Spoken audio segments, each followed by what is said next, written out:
I'm a prison guard at the local prison in my city. During day and evening shifts, we have a particular post at the prison that always has a guard there. Now, this guard has to direct traffic and such. During our downtime, if we aren't supposed to be somewhere else or needed somewhere else, we'll hang out there. The post officially closes at 10 as inmates are all on their units until lock-in or count time. At the time this happens, it's 11 p.m. My job closes at 10, and I was asked to cover the count on a block at 11.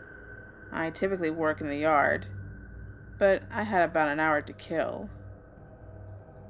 One officer was at the desk in this area, out of the sight line of both halls. I was there, but could see down both halls by simply turning my head. We're sitting in quiet. He's kind of dozing off, and I'm reading. That's when I hear footsteps coming down the hall where the block I wrote about this is. And I don't turn or anything because the only person it could be is an officer. No civilians is late, and inmates must be escorted. Then I realize I don't hear any keys. Now, keep in mind, nearly all of us have keys, whether they're for the facility or just personal. I turn to look down the hall. It's empty. Okay, maybe I'm just hearing things. I turn back to my book. The other officer looks at me and says, "Who was that?" I turn to him, skeptical. "You heard it too?" "There's no one there," I reply. He nods and leans back again, and I'm kind of weirded out. Now it's count time, and I go to the block and yell to be let in, and this is pretty standard. No response from the control room. I yell twice more, and still nothing. I'm close enough to the TS area, so I run and call the block and tell them that I'm trying to get in. As I'm on the phone, someone comes up behind me and whispers forcefully over my shoulder, "What are you doing?" I wave them off, and I'm thinking it's the officer from the other hall, and he's collected his counts already. Now all counts are collected, one officer to each hall, then brought out to TS to be picked up by a third correctional officer, and then that officer takes it to the lieutenant.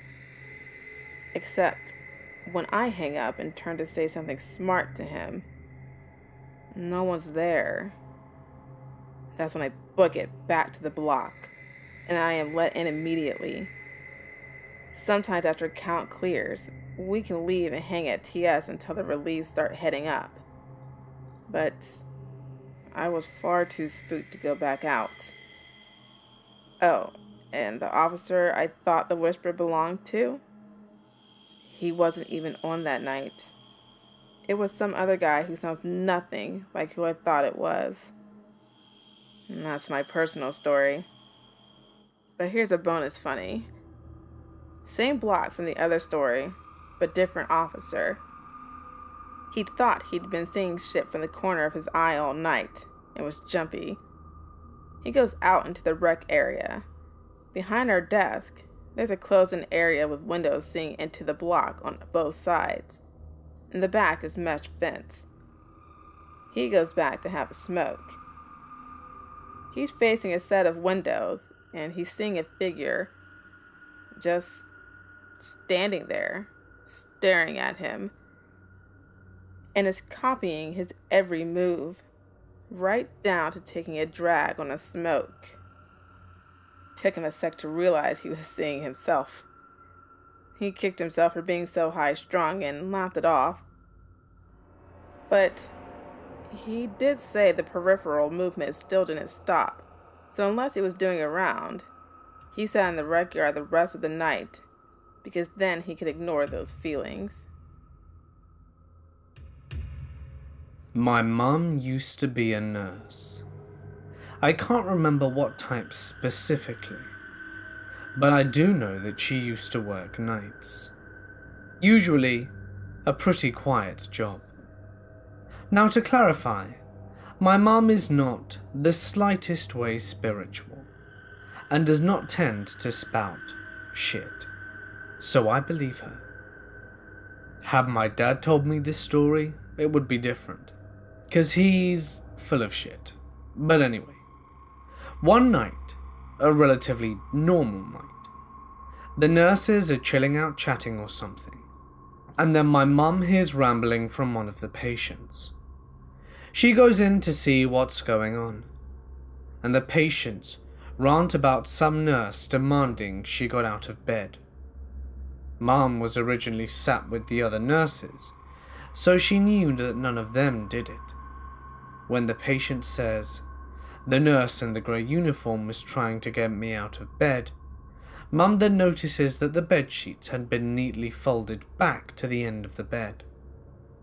Mum calms the patient down and carries on with whatever she's doing. Sudoku, probably. Anyway, this continues to happen for about 3 months. Literally, the nurses are sitting, chatting, and then all of a sudden, they hear a different patient say, "No, I don't want to get out of bed." And they go in to find all the bed sheets neatly folded back. And it's always the grey nurse that was saying that. I think after about 3 months it stopped. But I remember she hated going to work during that time, and it gave me the heebie-jeebies. I have a buddy who works overnight at a 24/7 gas station. I started hanging out with him to help him pass time.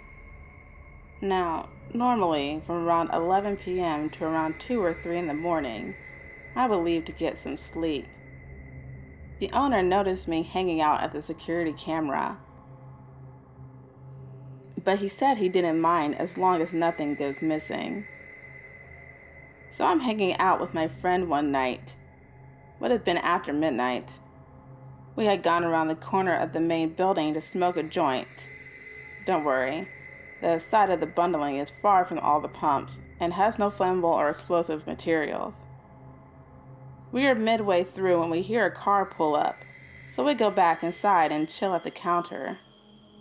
The car gets their gas and leaves. Right before we walk back out, this guy calmly walks through the door and goes straight over to the refrigerators. My friend says, "Hey, how's your night going?" But the guy doesn't respond at all. He just stands there, staring at the fridge, motionless. I mean, seriously, no swaying, no moving his head, no coughs, absolutely no movement. After about 5 minutes, he and I are pretty creeped out, but we don't know what to do, so we pre-dialed 911 but didn't call. Right behind the counter, there's a big door that leads to a back room with monitors for the cameras. We ended up going back there to talk for a second to figure out what we should do. We kept our eyes on the screens and still nothing. We waited until the man had been in the store for about 10 minutes before we went back out. My buddy decided to try and get him to talk. I can't remember what he said, but it was along the lines of, "Sorry man, you need to buy something or you need to get going." And that's when this guy looks over at us and just begins to scream. No specific words, just one long, loud scream. He then turned and walked outside. He stopped and stood there for another few minutes, and now we were way too scared to do anything other than call the cops. We could see him reaching into his pockets and dropping things on the ground, but we couldn't see exactly what. Then he took off running. We went out and looked at the ground where he was standing, and there was about 15 pocket knives on the ground. Not cheap tourist type knives either, but sharp, expensive knives. None of them looked like they had been used on anyone. The cops came and took all the knives and evidence bags, asked a few questions, then left. After the night, the manager put a key to the place in the back room so the employees could lock people out if needed. A few weeks later, my friend told me he was out to the front getting some fresh air when he saw the same guy slowly walking toward the station. He said he ran inside, grabbed the key, and locked the doors before hiding in the back room. He called the cops immediately this time. He said he was watching the security cameras that sit at the front door. The guy had walked up as close as he could to the glass and was just motionless again. The police came and he still didn't move. Well, not until he was pressed against the ground and handcuffed. The police searched him and found the body of a small teddy bear with its head removed, 4 more knives, and a small illegally owned pistol tucked into his waistband.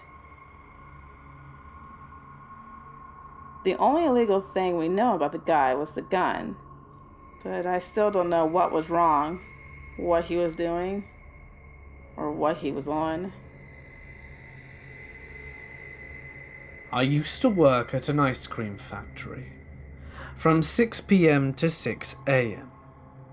Second day on the job, this tenured line leader was trying to unclog compacted cookie dough from the machine and used her finger. It chopped off the end when it unclogged and started again because no one stopped it. I'm still fresh and new, as in she's trying to help me learn, and she jumps off the ladder and yells, "It cut my goddamn finger off!" I freeze in fear, and she pushed me aside, grabbed all the paper towels and booked it to the ER. We found a fingertip in the ice cream catch a few minutes later, and had to trash the entire batch and start just before my days off, and I had to come back in the next day, short-handed. And just so you know, we found the bit of her finger, cleaned it, and put it on ice. Took it to the ER and she got it reattached. I was working a security shift at a warehouse out in the middle of nowhere that didn't have any product in it, nor was it up and running. We were put there because the doors wouldn't lock, and they had the server room up and running. There was no furniture and no place to sit, and there were no lights installed. So, I'm sitting against the wall near the server room, in the dark, playing Final Fantasy Tactics on my Game Boy. A loud bang comes from the warehouse, so I run out there.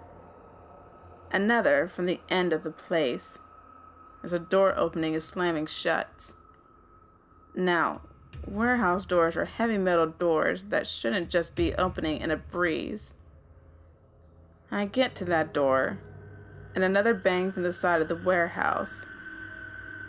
I figure it was some bored douche running around the warehouse being annoying. I ended up just staying outside by the door waiting for them to round the corner. I could hear the doors opening and closing from around the warehouse and could anticipate it.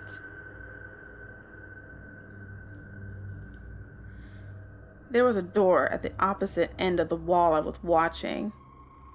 The door flies open and closes, but nobody came around the corner. I flung the door open, expecting them to be inside running towards this door. Nope, nothing. So I looked outside again, but nobody there either. The door that would be next in line opened and closed. I called the cops and my supervisor. They found footprints in the warehouse from the dirt outside. But there weren't any cars in the parking lot. And this place was seriously in the cornfields at least 4 miles away from any other building. Thank you guys for watching, and don't forget to subscribe for more videos.